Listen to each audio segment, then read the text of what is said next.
नमस्ते दोस्तों, आपका फिर से स्वागत है। हमने अपनी पिछली वीडियो में आदिकाल के बारे में जानकारी प्राप्त की थी। अब हम हिंदी साहित्य के इतिहास में भक्ति काल के बारे में जानकारी प्राप्त कर रहे हैं, जो 1350 ईस्वी से 1650 ईस्वी तक था। आइए हम अब शुरू करते हैं। हिंदी साहित्य के इतिहास में भक्ति काल महत्वपूर्ण स्थान रखता है। आदिकाल के बाद आए इस युग को पूर्व मध्यकाल भी कहा जाता है। कुछ एक विद्वान इसकी समयावधि 1375 ईस्वी से 1700 ईस्वी तक बताते हैं। यह हिंदी साहित्य का श्रेष्ठ युग है, जिसको जॉर्ज ग्रियर्सन ने स्वर्ण काल, श्याम सुंदर दास ने स्वर्ण युग, आचार्य रामचंद्र शुक्ल ने भक्ति काल एवं हजारी प्रसाद द्विवेदी ने लोक जागरण कहा। संपूर्ण साहित्य के श्रेष्ठ कवि और उत्तम रचनाएं इसी में प्राप्त होती है।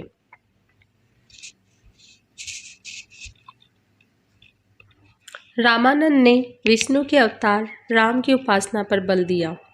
रामानंद ने और उनकी शिष्य मंडली ने दक्षिण की भक्ति गंगा का उत्तर में प्रवाह किया। समस्त उत्तर भारत इस पुण्य प्रवाह में बहने लगा।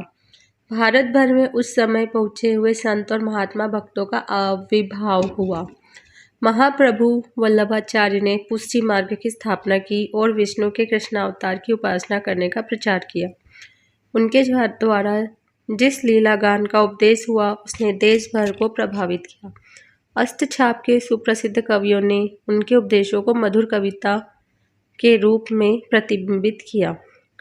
इसके उपरांत माधव तथा निम्बार्क संप्रदायों का भी जन समाज पर प्रभाव पड़ा।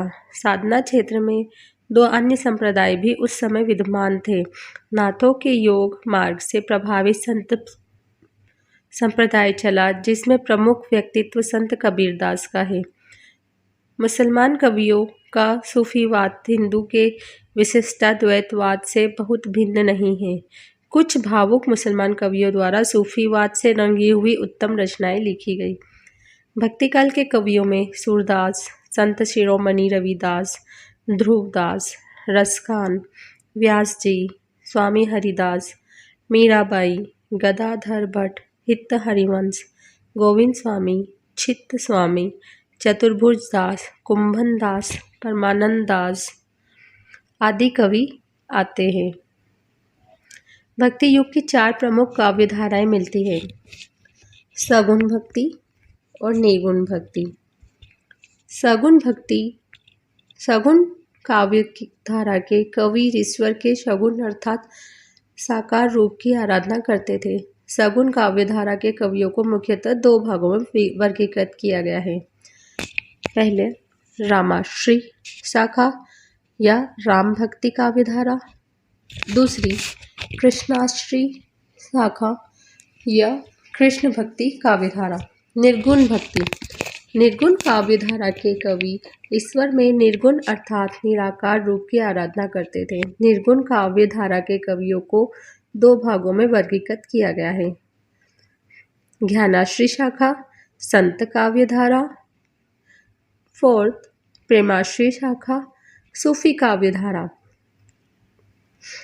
अब हम सगुण भक्ति धारा में रामाश्री शाखा राम काव्य धारा के प्रमुख कवियों के बारे में जानकारी प्राप्त करेंगे, जिनमें सबसे पहले तुलसीदास जी का नाम आता है।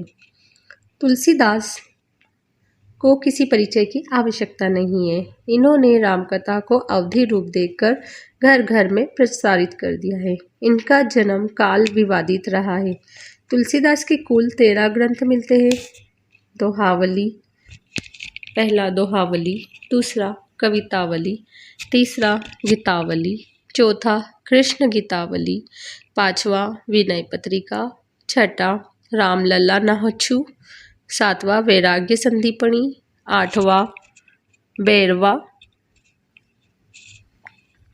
रामायण, नवा पार्वती मंगल, 10वां जानकी मंगल, 11वां हनुमान बाहुक, 12वां रामाज्ञा प्रश्न और 13वां रामचरित मानस। दूसरा नाम आता है स्वामी अग्रदास का। अग्रदास जी कृष्णदास पयहारी के शिष्य थे, जो रामानंद की परंपरा के से थे। सन 1556 के लगभग वर्तमान में इनकी बनाई 4 पुस्तकों का पता है। स्वामी अग्रदास की प्रमुख कृतियां हैं हितोपदेश, उपशाखा, बावनी, दूसरा ध्यान मंजरी, तीसरा ध्यान मंजरी, राम ध्यान मंजरी, चौथा राम अष्टयाम। आइए अब हम कृष्ण काव्यधारा के प्रमुख कवियों के बारे में जानकारी प्राप्त करते हैं। इनमें सबसे प्रथम सूरदास जी का नाम आता है। सूरदास कृष्ण भक्ति शाखा के प्रतिनिधि कवि है। सूरदास नेत्रहीन थे। इनका जन्म 1478 में हुआ था तथा मृत्यु 1573 में हुई थी। इनके पद गेय हैं। इनकी रचनाएं 3 पुस्तकों में संकलित है। पहली सुरसारावली, इसमें 1103 पद है। दूसरी साहित्य लहरी, तीसरी सुरसागर, इसमें 12 स्कंद है और 1.25 लाख पद थे, किंतु अब 45,000 पद ही मिलते हैं। इसका आधार श्रीमद् भागवत पुराण है। कृष्ण काव्यधारा के दूसरे कवि है कुंभन दास। कुंभन दास अष्टछाप के प्रमुख कवि है, जिनका जन्म 1468 में गोवर्धन मथुरा में हुआ था तथा मृत्यु 1582 में हुई थी। इनके फुटकर पद ही मिलते हैं। तीसरे है नंददास। नंददास 16वीं सदी के अंतिम चरण के कवि थे। इनका जन्म 1513 में रामपुर में हुआ था तथा मृत्यु 1583 में हुई थी। इनकी भाषा ब्रज थी। नंददास की 13 रचनाएं प्राप्त है, जो इस प्रकार है। पहली रास पंचाध्यायी, दूसरी सिद्धांत पंचाध्यायी, तीसरी अनेकार्थ मंजरी, चौथी मान मंजरी, 5वीं रूप मंजरी, 6वीं विरह मंजरी, 7वीं भंवर गीत, 8वीं गोवर्धन लीला, 9वीं श्याम संगाई, 10वीं रुक्मणी मंगल, 11वीं सुदामा चरित, 12वीं भाषा दसम, 13वीं पदावली। अब हम भक्तिकाल के रसखान कवि के बारे में जानकारी प्राप्त करते हैं। इनका असली नाम सैयद इब्राहिम था। इनका जन्म हरदोई में 1533 से 1558 के बीच हुआ था। इन्होंने अपना संपूर्ण जीवन कृष्ण भक्ति को समर्पित कर दिया था। इन्हें प्रेम रस की खान कहा जाता है। रसखान की प्रमुख रचना है सुजान रसखान, प्रेम वाटिका। अब हम मीराबाई के बारे में जानकारी प्राप्त करेंगे। मीराबाई स्वयं ही एक लोक नायिका है। इनका जन्म 1498 में हुआ था तथा मृत्यु 1547 में। इन्होंने मध्यकाल में स्त्रियों की पराधीन बेड़ियों को तोड़कर स्वतंत्र होकर कृष्ण प्रेम का प्रदर्शन करने का साहस किया। इन्होंने सामाजिक पारिवारिक दस्तूरों का बहादुरी से मुकाबला किया और कृष्ण को अपना पति मानकर उनकी भक्ति में लीन हो गई। उनके ससुराल पक्ष ने उनकी कृष्ण भक्ति को राजघराने के अनुकूल नहीं माना और समय समय पर उन पर अत्याचार किए। मीरा स्वयं को कृष्ण की प्रेयसी मानती है तथा अपने सभी पदों में उसी तरह व्यवहार करती है। इनके मृत्यु को लेकर कई किंवदंतियां प्रसिद्ध है। इनके सभी पद गेय हैं। इनकी रचनाएं मीराबाई पदावली में संग्रहित है। अब हम संत काव्य धारा के कवियों के बारे में जानकारी प्राप्त करेंगे, जिसमें सबसे प्रथम कबीर दास जी हैं। कबीर संत परंपरा के प्रमुख और प्रतिनिधि कवि है।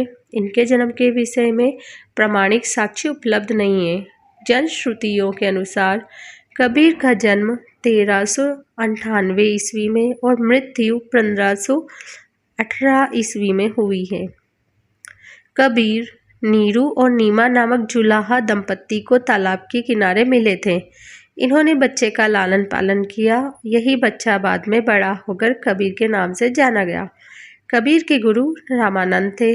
कबीर अनपढ़ थे। उनके शिष्यों ने कबीर की वाणी को संजोकर रखा। तथा बाद में पुस्तक का आकार दिया। इनकी रचना बीजक नाम से जानी जाती है। कबीर ने जीवन भर धार्मिक तथा सामाजिक अंधविश्वासों का तीखा विरोध किया तथा सामाजिक बुराइयों का भी विरोध किया। संत काव्यधारा के दूसरे कवि है रामानंद। रामानंद जी के आविर्भाव काल, निधन काल, जीवन काल आदि के संबंध में कोई प्रमाणिक सामग्री उपलब्ध नहीं है। ये लगभग 15वीं सदी के उत्तरार्ध में हुए थे। इनकी शिक्षा दीक्षा काशी में हुआ। ये रामानुजाचार्य परंपरा के शिष्य थे। नामदेव महाराज के भक्त के रूप में प्रसिद्ध है। सतारा जिले के नरसी-बेनी गांव में सन 1267 ईस्वी में इनका जन्म हुआ था। इनके गुरु का नाम संत विसोबा खेवर था। नामदेव मराठी और हिंदी दोनों भाषाओं में भजन गाते थे। उन्होंने हिंदू और मुसलमानों की मिथ्या रूढ़ियों का विरोध किया। अब हम सूफी काव्यधारा के प्रमुख कवियों के बारे में जानकारी प्राप्त करेंगे। मलिक मोहम्मद जायसी का जन्म 1492 ईस्वी के लगभग हुआ था। रायबरेली जिले के जायस नामक स्थान पर जन्म लेने वाले मलिक मोहम्मद जायसी के बचपन का नाम मलिक शेख मुंसफी था। जायस के निवासी होने के कारण वे जायसी कहलाते थे। मलिक मोहम्मद जायसी सूफी काव्यधारा प्रेम मार्गी शाखा के प्रतिनिधि कवि हैं। इन्होंने पद्मावत, अखरावट, आखिरी कलाम, चित्ररेखा आदि रचनाएं लिखी। सूफी काव्यधारा के अन्य कवि हैं मुल्ला दाऊद। सूफी कवि मुल्ला दाऊद की रचना चंदायन है। इस ग्रंथ की रचना 1379 ईस्वी में हुई थी। यह प्रेमाख्यानक परंपरा का दूसरा काव्य है। सूफी काव्यधारा के तीसरे कवि है कुतुबन की रचना मृगावती है, जिसकी रचना काल 1503 ईस्वी है। ये चिश्ती वंश के शेख बुरहान के शिष्य थे तथा जौनपुर के बादशाह हुसैन शाह के आश्रित थे। यह ग्रंथ अवधी भाषा में लिखा गया है। अब हम भक्ति काल की कुछ फुटकर रचनाओं के बारे में जानकारी प्राप्त करेंगे, जिनमें से है पंच सहेली, हरिचरित, हित तरंगिनी, रुक्मणी मंगल, छप्पय नीति आदि। पंच सहेली छीहल राजपुताने कवि थे। संवत 1575 में इन्होंने पंच सहेली नाम की एक छोटी सी पुस्तक दोहों में राजस्थानी मिली भाषा में बनाई, जो कविता की दृष्टि से अच्छी नहीं कही जा सकती। इनमें 5 सखियों की वीरा वेदना का वर्णन है। हरिचरित और भागवत दसम स्कंद भाषा। लाल चदास रायबरेली के एक हलवाई थे। इन्होंने संवत 1585 में हरिचरित और संवत 1587 में भागवत दसम स्कंद भाषा नाम की पुस्तक अवधी मिली भाषा में बनाई। ये दोनों पुस्तकें काव्य की दृष्टि से सामान्य श्रेणी की है और दोहे चौपाइयों में लिखी गई है। दसम स्कंद भाषा का उल्लेख हिंदुस्तानी के फारसी विद्वान गारसा द तासी ने किया है और लिखा है कि उसका अनुवाद फारसी भाषा में हुआ है। हित तरंगिनी कृपाराम का कुछ वृत्तांत ज्ञात नहीं। इन्होंने संवत 1598 में रसरीति पर हित तरंगिनी नामक ग्रंथ दोहों में बनाया। रीति या लक्षण ग्रंथों में यह बहुत पुराना है। रुक्मणी मंगल, छप्पर नीति और कवित्र संग्रह। महापात्र नरहरि बंदीजन का जन्म सन 1562 में और मृत्यु सन 1667 में कही जाती है। महापात्र की उपाधि इन्हें अकबर के दरबार में मिली थी। ये असनी फतेहपुर के रहने वाले थे और अकबर के दरबार में इनका बहुत मान था। नरहरि बंदीजन के 2 ग्रंथ परंपरा से प्रसिद्ध है, रुक्मणी मंगल और छप्पर नीति। एक तीसरा ग्रंथ कवित्र संग्रह भी खोज में मिला है। सुदामा चरित्र और ध्रुव चरित्र। नरोत्तम दास सीतापुर जिले के वाड़ी नामक कस्बे के रहने वाले थे। नरोत्तम दास का सुदामा चरित्र ग्रंथ बहुत प्रसिद्ध है। इसमें घर की दरिद्रता का बहुत ही सुंदर वर्णन है। नरोत्तम दास ने खंड काव्य ध्रुव चरित्र भी लिखा है।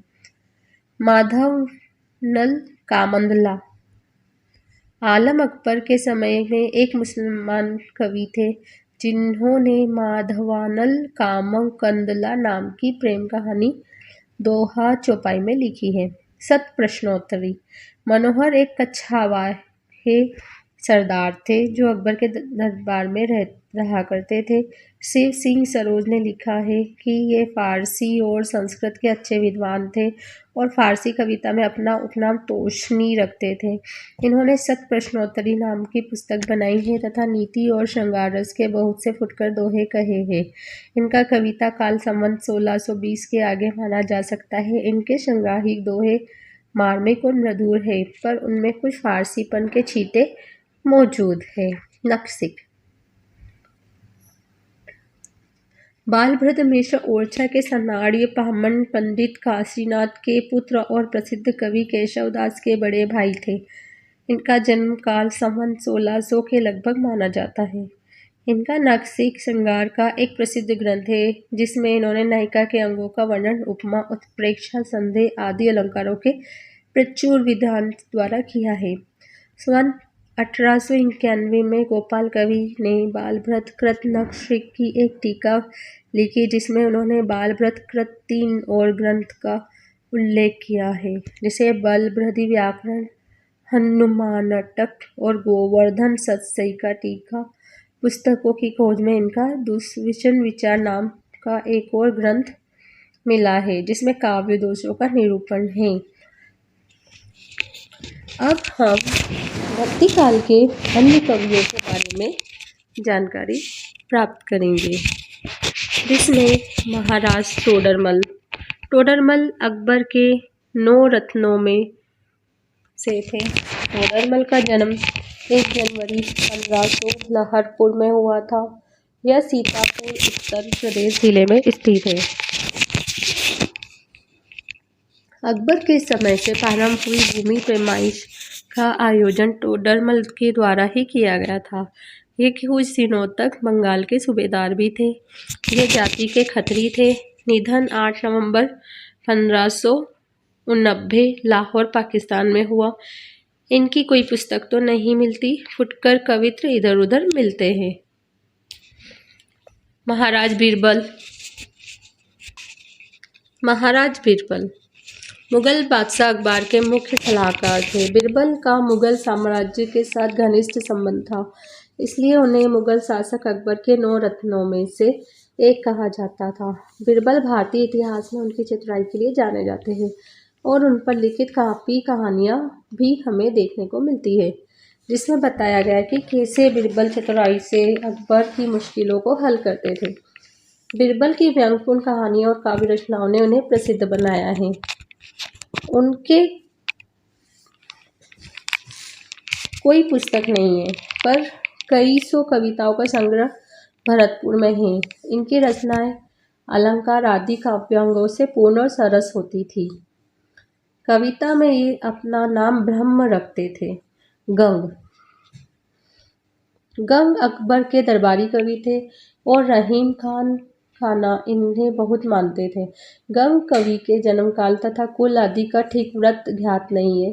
कुछ लोग इन्हें ब्राह्मण कहते हैं, पर अधिकतर यह ब्रह्म भट्ट ही प्रसिद्ध है। ऐसा कहा जाता है कि किसी नवाब या राजा की आज्ञा से इन्हें हाथी के पाँव से कुछ खा दिया था। उसी समय मरने से पहले इन्होंने यह दोहा कहा था, कभू न भड़घआ रणचरे, कभू न बाजी बम, सकल सभा ही प्रणाम करी, विदा होत कवि गंग। गंग अपने समय के प्रधान कवि माने जाते थे। इनकी कोई पुस्तक अभी नहीं मिली है। पुराने संग्रह ग्रंथों में इनके बहुत से कवित्र मिलते हैं। सरल हृदय के अतिरिक्त वाग्वेद भी इनमें प्रचुर मात्रा में था। वीर और श्रृंगार रस के बहुत ही रमणीक कवित्व इन्होंने कहे हैं। कुछ बड़ी मार्मिक है। हास्य रस का पुट भी मिलता है। घोर अतिशयोक्तिपूर्ण वस्तु व्यंग पद्धति पर विरह ताप का वर्णन भी इन्होंने किया है। उस समय की रुचि को रंजित करने वाले सब गुण इनमें वर्तमान थे, इनमें कोई संदेह नहीं है। इनका कविता काल विक्रम की 17वीं शताब्दी का अंत मानना चाहिए। जमाल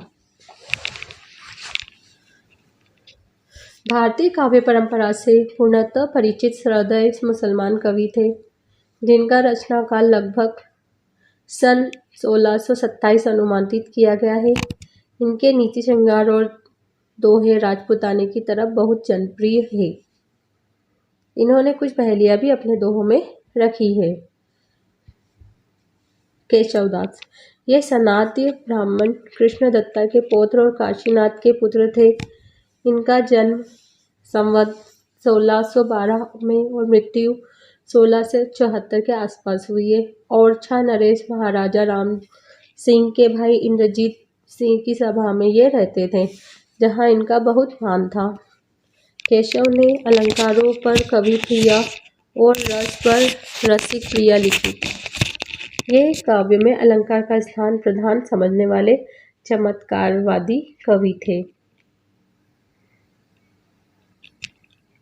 अब्दुल रहीम खान खाना, रहीम अकबर बादशाह के अभिभावक प्रसिद्ध मुगल सरदार बैरम खां के पुत्र थे। इनका जन्म 1610 में हुआ। अकबर के समय में ये प्रधान सेना नायक और मंत्री थे और अनेक बड़े युद्धों में भेजे गए थे। अब्दुल रहीम खान खाना संस्कृत, अरबी और फारसी के पूर्ण विद्वान और हिंदी काव्य के पूर्ण मर्मज्ञ कवि थे।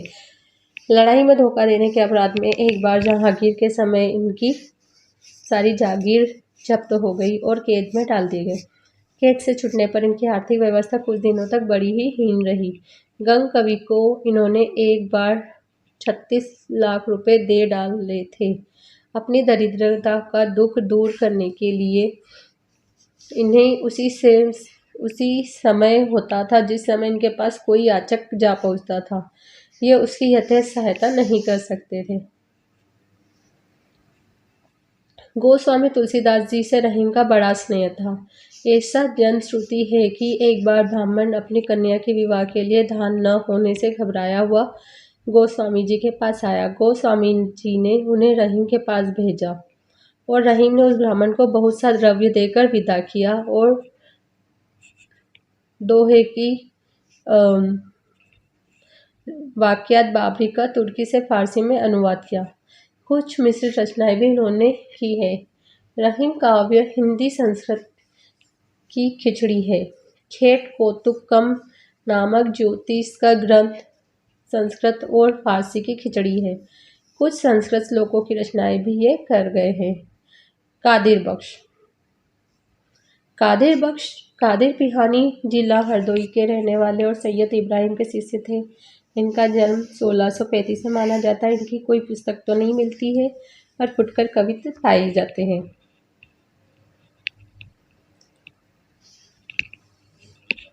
सेनापति अनूप शहर के रहने वाले कान्यकुब्ज ब्राह्मण थे। इनके पिता का नाम गंगाधर, पितामह का परशुराम और गुरु का नाम हीरामणि दीक्षित था। इनका जन्मकाल 1646 के आसपास माना जाता है। ये बड़े ही हृदय कवि थे। लालचंद या लक्षोदय, मेवाड़ के महाराणा जगजीत सिंह की माता जाम्बवती जी के प्रधान श्रावक हंसराज के भाई जुगर्सी के पुत्र थे। इन्होंने 1700 में पद्मिनी चरित्र नाम का एक प्रबंध काव्य की रचना की, जिसमें राजा रत्नसेन और पद्मिनी की कथा का राजस्थानी मेरी भाषा में वर्णन किया। अब हम आख्यान कवि के बारे में जानकारी प्राप्त करेंगे। आख्यान काव्यों का प्रमाण ऋग्वेद के संहिता में ही हमें उपलब्ध होता है। अर्थवेद में आख्यान का इतिहास तथा पुराण उल्लेख मौखिक साहित्य के रूप में न होकर लिखित ग्रंथ के रूप में मिलता है। आख्यान काव्य ऐतिहासिक या पौराणिक होते हैं। हिंदी साहित्य के प्रमुख कुछ आख्यान कवि निम्नलिखित है। रामचरितमानस, ढोला मारू, राजदुहा, हरिचरित, सत्यवती कथा ईश्वरदास, रामचरितमानस तुलसीदास, ढोला मारू रादुहा प्राचीन, हरिचरित लालचदास, रुक्मणी मंगल नरहरि, सुदामाचरित नरोत्तम दास, रस रतन होकर कवि आदि। इसी के साथ भक्ति काल समाप्त होता है। उम्मीद करते हैं कि आपको भक्ति काल के बारे में विस्तृत जानकारी प्राप्त हो गई होगी। अगर आप आखिरी तक पहुंच चुके हैं तो सुनने के लिए धन्यवाद। और अब हम अगली वीडियो में उत्तर मध्यकाल या रीतिकाल 1650 ईस्वी से 1850 ईस्वी के बारे में जानकारी प्राप्त करेंगे। तो अगली वीडियो तक बने रहने के लिए धन्यवाद। लाइक और सब्सक्राइब जरूर करें।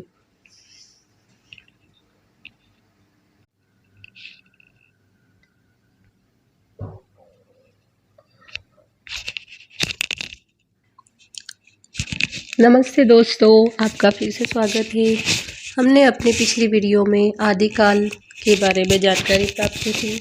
अब हम हिंदी साहित्य के इतिहास में भक्ति काल के बारे में जानकारी प्राप्त कर रहे हैं, जो 1350 ईस्वी से 1650 ईस्वी तक था। आइए हम अब शुरू करते हैं। हिंदी साहित्य के इतिहास में भक्ति काल महत्वपूर्ण स्थान रखता है। आदिकाल के बाद आए इस युग को पूर्व मध्यकाल भी कहा जाता है।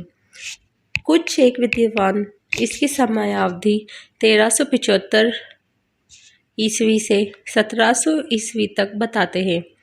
यह हिंदी साहित्य का श्रेष्ठ युग है, जिसको जॉर्ज ग्रियर्सन ने स्वर्ण काल, श्याम सुंदर दास ने स्वर्ण युग, आचार्य रामचंद्र शुक्ल ने भक्ति काल एवं हजारी प्रसाद द्विवेदी ने लोक जागरण कहा। संपूर्ण साहित्य के श्रेष्ठ कवि और उत्तम रचनाएं इसी में प्राप्त होती है।